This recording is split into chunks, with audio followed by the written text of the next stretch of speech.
இது வந்து முருங்கையை நட்டவன் வெறுங்கையோடு போவான்னு சும்மா சொல்லலைங்க பெரியவங்க. முன்னாடி எல்லாம் வீட்டுக்கு வீடு முருங்கை மரம் இருந்தது. வீட்டுல அம்மா 2 நாள் நாச்சு வாரத்துல 2 நாள் நாச்சும் நம்மளுக்கு முருங்கீரை சாப்பிட்ற மாதிரி கொடுத்தாங்க. இப்ப இருக்கிற ஜென்ரேஷன்ல வந்து 2 பேருமே வேலைக்கு போறதுனால முருங்கைக்கீரையே சாப்பிட முடியறது இல்ல.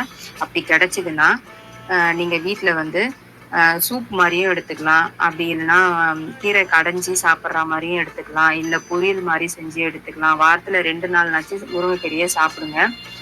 ஏன்னா அவ்வளோ ஹெல்த் பெனிஃபிட்ஸ் இருக்கு. சுகர் கண்ட்ரோல்ல வச்சிருக்கோம், ப்ரெஷர் கண்ட்ரோல்ல வச்சிருக்கோம். அது வராமலே தடுக்கிறதுக்கும் நம்ம முருங்கைக்கீரையை சாப்பிட்டு வரலாம்.